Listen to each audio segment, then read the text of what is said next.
연사무소가 있거든요. 연사무소도 오늘 공무원들이 쉬는 날인데 제가 면장한테 부탁했더니 문을 열어주겠다고. 거기 신잠 유물이 있어요. 신잠 선생님이 누구냐면 신숙주의 증손자. 그래서 그 유물을 본 다음에 백악교 숙빈 최씨의 숙빈 최씨의 전설이 있는 백악교. 그 다음에 명공도서관. 여러분 수학정석 아시죠? 네. 홍성대 씨 생각 거기에 도서관을 차려서 거기 강의실을 제가 좀 예약을 했습니다. 시원한 데서 여러분들 명공도서관 홍성대 씨를 위해서 태인의 인물들이 태인 인물이 아니라 전국적인 인물이죠. 여기 설명했고 피양정으로 옮겨가지고 피양정이 호남 제1정장 그래서 거기가 시원하니까 또 해설사를 제가 그러니까 2시에서 4시 사이 이렇게 오라고 이렇게 다 예약을 해놨습니다. 그래서 햇볕에 조금 노출을 더하고 덜 하고 그늘에서 여러분 조금이라도 태인 문화를 가까이 할 수 있도록 제가 정성을 다하겠습니다. 조선 초에 이성계가 조선을 건국하면서 유교를 밀어내고 유교를 끌어왔습니다. 그래서 그때 그 조선 초창기에는 왕비도 절에 가는 분도 있고 또 이렇게 유교를 공자님을 또 공자님 사상을 우리 조선의 하나의 사상으로 이렇게 점점 더해간 겁니다. 그래가지고 교육은 국자감인이 모항에서 시대 때부터 유교가 들어왔다고 해요. 이게 이제 본격적으로 시작은 조선 때입니다. 그래서 중앙에는 성균관이 있고 성균관에는 관장은 요즘 직급으로 따지면 차관 내지 장관급이었습니다. 그리고 거기에 학자들, 그러니까 요즘으로 따지면 교수지. 그래서 전국의 고시 합격자, 생원고시라든지 이런 분들을 전국에서 뽑아가지고 그 연속국에도 나왔죠. 그래서 거기서 가르치고 해서 진사도 합격하고 그 다음에 이제 발령을 하고 지방에서는 이제 전주, 아주, 상주, 강릉, 대구 뭐 이런 식으로 전국에 옛날 관찰사나 목사가 있던 데에는 지방 도시, 요즘으로는 도청 소재지에는 대설이라 해가지고 큰 학교를 세웠어요. 근데 요즘으로는 국립대학이나 똑같겠잖아요. 거기는 또 그 건물뿐이 아니라 거기에 학생 수도 틀리고 직원 수도 틀리고 전교도 직급이 더 높았습니다. 노비도 더 많이 주고 운영비도 더 주고 그 다음에 중설입니다. 중설이는 그 요즘으로 따지면 치과식국입니다. 남원, 우리 전라도, 무주, 또 여산양 이렇게 몇 개가 중설입니다. 그러면 이제 태인 향교는 제가 간단하게 얘기하면서 기록에 없는 얘기 중심으로 이렇게 할게요. 1421년 세종 3년에 건립했다고 그러는데 아까 말씀드린 대로 조선 초기에 전국적으로 향교가 설립하게 돼요. 그래서 지금 현존하는 향교가 전국에 224개라고 그러더라고요. 그러면 향교가 제일 많은 데가 어디일 것 같아요? 제일 적은 데는 어디예요? 서울에는 향교가 몇이나 될까? 서울은 엄청 크잖아. 네? 서울엔 더 뭐 없을 거고. 네, 서울에는 없습니다. 향교가 하나뿐입니다. 경상도가 많이 경상도가 많습니다. 유교는 지금도 불교나 유교는 경상도 쪽이 더 많아요. 전국에는 향교가 몇 개나 될까요? 제가 26개입니다. 그래서 제일 많은 데가 익산입니다. 익산은 5개의 향교가 있고요. 그 안에는 한계가 있어요. 그 원래 태인 향교는 이 자리가 아니고 다른 자리에 있는데 불에 타 없어져가지고 저는 이 자리를 옮겼다고 해요. 건축 형태는 아까 말씀대로 우리 태인 향교는 구릉 형태, 뒤에가 높은 지대다 보니까 선학표묘로 되어 있다. 그리고 대성전하고 만나는 문화재로 되어 있고, 여기 계신 이 명륜당은 건축한 지가 그렇게 오래되지가 않아가지고 아직 문화재로 지정이 되어 있지 않아요.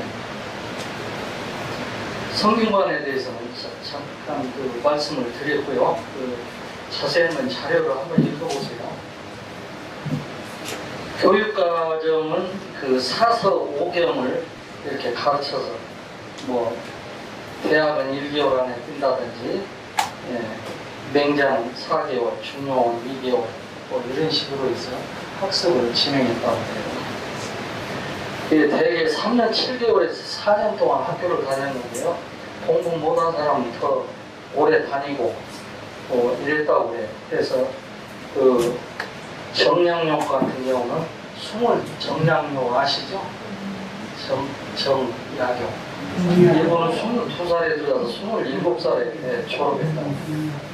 네. 18년 댕긴 사람이 있었던 거예요. 저 같은 사람이 있었던 거예요. 저는 지금도 공부하고 있어요. 공부를 못해요.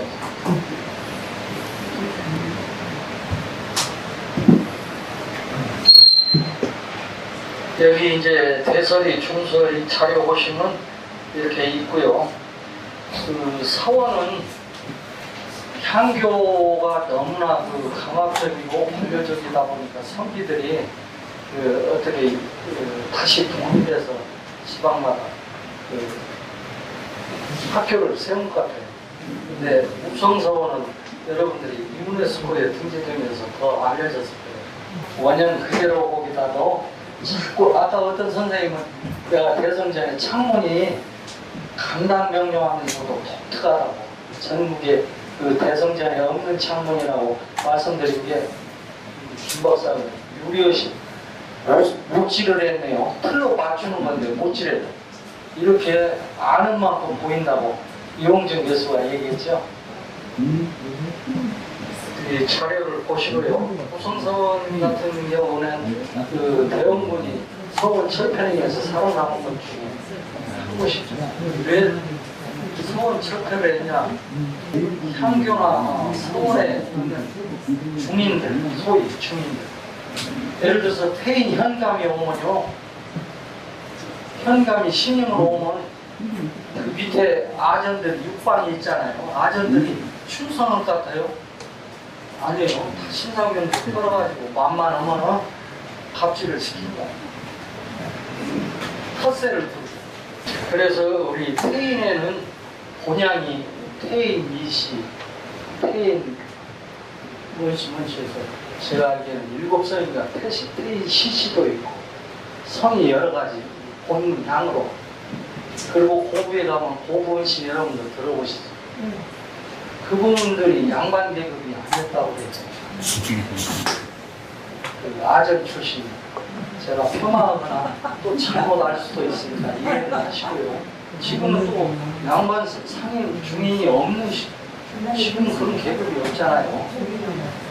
심지어는 고부에 가면은 또 정자가 있습니다. 그 정자에 저 뒤에 보면 편액이 있는데 정자에 일종의 그 모종이나 정자에 거기도 여기 태인같이 피양전보다 규모가 작지만 상현지 하얀지 그 연꽃둘레 가운데 이렇게 지금 복원 중입니다.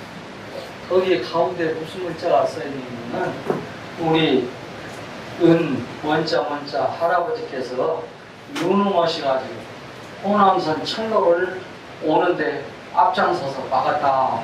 그 공을 취하한다는 정확한 내용 아닙니다. 그래서 형판을 딱 걸어놨는데 제가 그 10년이 좀 넘었습니다만 정읍 향토문화연구소장을 하면서 그 기록되지 않는 역사 유물을 찾아서 제가 걸어서 1년 동안을 걸어 1년 반 이렇게 걸어서 조사를 한 적이 있습니다. 우리 태인의 역사적인 건 옛날 만에 54개 소국이 있었잖아요. 근데 이 기록도 그렇더라고요. 어디는 보면 54개국이라고, 어디다 보면 56소국이라고, 국가 수가 조금 틀려요. 그때 당시에 얼마나 국가 체제가 같았어요. 국경도 없고, 적당히 어떤 힘 있는 사람이 있으면, 그리고 또 호족이 있는 데는 호족이 왕이고, 그랬던 것 같아요. 그리고 이제 만실대 때 그 54개국에 대한 그 명칭을 다 찾지를 못했어요.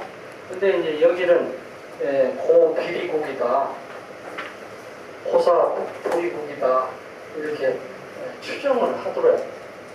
그래서 특히 여러분들도 고부 향교 쪽에 가보시면 오지만 그 만시대 그 고부이나 유물이 많이 출토되고 있습니다.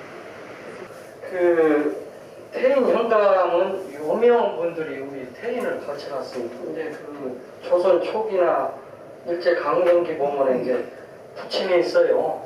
신라 시대 최치원이 여기 왔을 때는 태상군이 엄청 큰 군이었지만 이 시대가 가면서 고부군에 우리 속행이 됐다. 또 태인군도 되었다. 그때 정권이 바뀌거나 그때 태인의 고부에서 위에 사람들한테 불편한 일이 강등되고 그랬던 것 같아요. 그 태인 현감은 그 우선 유명한 분이 신장 선생입니다. 신숙주의 증손자. 신말주 선생 무덤은 곧 순창에 있습니다. 신숙주의 증손자 신장 선생. 그래가지고 여기 와서 굉장히 선정을 베풀고 우리 태인 주민들한테 너무나 잘했어요. 흉년이 들면은 곡간을 헐어서 국가 재산을 식량을 나눠주고 이러니까 발령이 나니까 주민들이 그냥 위에다 탄원을 더 있게 해달라. 그래도 떠나니까 사당을 지었어요. 그래서 생사당입니다. 생사당. 돌아가신 분을 사당을 짓는데 살아있는 분을 위패를 모시고 제사를 지냈어요. 그리고 이따 면사무소에 가면 신장 선생의 그 목이 아니라 흙으로 만들었던 그 인형을 6개인가 7개가 있는데 사당에 있던 유물을 그때 당시에 장마로 이렇게 무너지게 되니까 그걸 걷어다가 우선 면사무에다 임시 보관입니다. 그래서 제가 이번에 면장 만나서도 저보고 물어봐요. 이사님 이 유물이 그렇게 유명한 거예요? 심심하겠죠. 광주에서 오세요? 네. 한 번씩 읽어봐. 그래. 하나 펴드려요. 신자미가 누구요? 다 써져 있는데 그거. 그래서 제가 이제 거기서 제가 통화한 사람이 이 신장 선생을 모기적으로 주민들이 그 흙으로 그렇게 빚고 부인도 빚고 아들도 빚고 호랑이도 있어요. 옛날에 호랑이는 신이잖아요. 우리가 신앙신이요. 그런데 이 신장 선생도 뭔 일이 있으면 거기 가서 비는 거예요. 잘 보살펴봐. 그래서 하나의 신격화된 거고 최치원의 사당하고 태산사하고 이렇게 합쳐가지고 무성사원이 임금이 하사했고 편액을 무성사원이라 써서 지금 형판이 그 글씨. 그래서 무성사원 항생이 됐다. 그 외에도 이순신 장군도 정읍 현감을 했습니다. 근데 기록상으로 보면 여러분들이 아시는 분은 아실 테지만 많이 혼동을 하더라고요. 이순신 장군이 정읍 현감을 했다.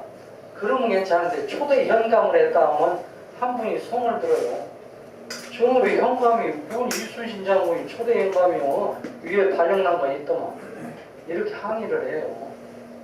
그게 아니고 제가 이제 설명을 합니다. 그때 이제 제가 잘 안 나서는데 물어봐요. 그러면 이순신 장군이 초대 현감이 왜 초대 현감이냐? 그 부분에 속현에서 차치 현으로 한 등급 올랐어요. 그래서 그때 초대 영감, 속현의 영감이 아니라 자치, 그리고 태인은 속현이었어요. 예, 태인 속현은 현감이 없었어요. 공석이었는데 이순신 장군은 겸임을 시켰습니다. 팔령이 나가지고. 이순신 장군이 정읍에서 말 타고 여기까지 와서 민원을 그냥 하루에 산더미같이 쌓인 서류들을 그냥 착착착착 전부 다 결제를 해버리고 아주 공평하게 논문을 닦아주고 못된 놈을 묶어놓고 형태를 묶어놓고 치고 너무나 잘해가지고 1년 4개월 만에 발령이 나니까 또 정읍 주민들도 원래 이 기질이 그런 게 왜요? 군수가 가면 우는 게 왜요?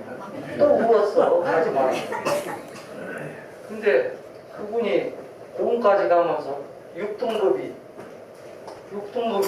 그냥 초고속 승진해가지고 수군 절도사가 되잖아요. 그래서 정읍이 명당짜리다, 길치다. 여러분들도 노후에 정읍에 오시면 언젠가는 자손이 높은 자리에 하나 올라가요.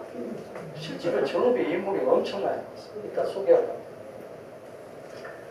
그렇게 이제 그 정읍의 태인의 현감들이 유명한 그 소위 빼기는 사람들이 오다 온 게 조병갑이죠.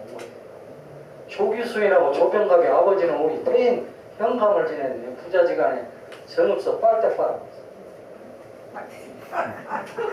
조병갑이는 하도 민원이 많이 들어온 게 발령을 익선문수로 발령냈는데 6개월간 안 가고 버텨버리고 재발령 났어요. 그래가지고 저아버지 선정비를 세운다고 완석고를 만들고 그 공짜로 저 수세 안 받는다고 해놓고 또 헌금을 무지무지게 걷어들였어요. 그래갖고 이 비석 보면 참 저아버지 못당하게 해놨어요. 여기 뭐 주민들이 누가 그랬는가는 저도 모르겠습니다. 망치를 치고 해갖고 두드러 패갖고는 두 동간이 나오고 세 동간이 나오면서 지금 뭐 본드로 붙였는가 좀 세워놓긴 했어요. 역사 유물은 없애서는 안 돼요. 우리가 반면교사로 상호 좋은 건 선양에서 우리가 배우면 됩니다. 이따 이제 대학교를 가실 건데요. 대학교가 숙빈 출시하고 인연이 있는데 원래는 나무다리였잖아요. 옛날에. 근데 박인걸이라는 사람이 거기다 석교 돌로 다리를 놓았습니다. 징검다리도 아니고 큰 다리를 놓았어요. 근데 이 박인걸이라는 사람이 칠곡 사람인데 굉장히 선행을 베풀었다고 해요. 옷도 두루마기도 이렇게 눈앞에다 옷도 걸어놓고 없는 사람 입으라고 식량도 이렇게 뒤주에다 담아서 먹을 만큼 퍼가라고 좋은 일을 많이 했다고. 홍성대 씨는 아까 말씀한 수학장사 그분의 생각하고 또 우리 정읍에다가 태인의 고향인 도서관을 자기 사비로 지금 운영하고 있습니다. 여기에 현감이 여럿이 다녀가다 온 게 박필이라는 사람도 태인 현감을 하게 됩니다. 이 사람이 누구냐면 이인자은한 아시죠? 이인자은한에 자기 친형하고 사촌형이 거기에 관련돼요. 그러게 형들이 한 게 알다도 야갔다고 태인 현감이 호남 대장을 맡았어요.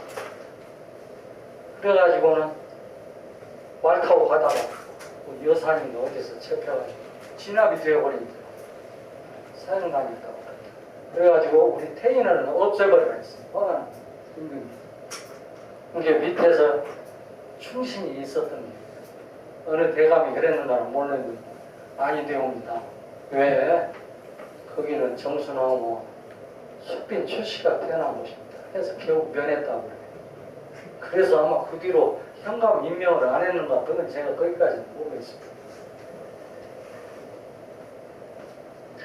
그리고 채용신이 공중화가입니다. 할아버지가 전주 사람인데 할아버지가 서울로 발령을 받은 게 아버지로 서울서 벼슬을 하고 양반의 자제죠. 이게 이 최영신이 어렸을 때 종로에 사는데 종로에서 있어진 게 청계천 아니겠어요? 아마 그 전에도 청계천에 화가들이나 서예가들이 길거리 요즘 초상화 버리고 그러죠. 공원에는 그래야듯이 청계천에 그랬답니다. 글씨를 써서 팔고 초상화를 그려 팔고 그림을 그리는 그러면은 얼마나 머리가 좋은 게 끼가 있었겠죠. 어깨너머로 배웠다. 이분이 궁중 화가까지 어진 화가까지 지내고 그 공으로 정상 권수까지 그 임명이 돼요. 그런데 이제 호종 민비파였던 모양입니다. 또 그렇게 중용을 했고 대형문에는 돼도 이쁨을 받았다는데 어떻게 된 판소로 그때 전변이 일어나면서 정권이 바뀐 게 이분이 박향이 그리고 이제 우리 산회가 있는데 거기에서 왕공 스님하고 월추 스님 이렇게 또 위에 뭐 다른 저쪽에 오부 쪽에도 큰 스님이 대구마산이라는 우리 정읍에서 뭐 종정만 세 중원장이나 중정 스님만 스님이 세 분이나 왔다고 그래요. 정읍에는 또 중들이 죄송합니다. 또 어떤 누가 스님들이 대스님들이 많이 나오신 거예요. 여기 정읍은 특게 또 그렇게 인물도 많이 나오고 또 그 이상하리 많은 신흥 종교가 또 많이 있어요. 신흥 이상 마치겠습니다.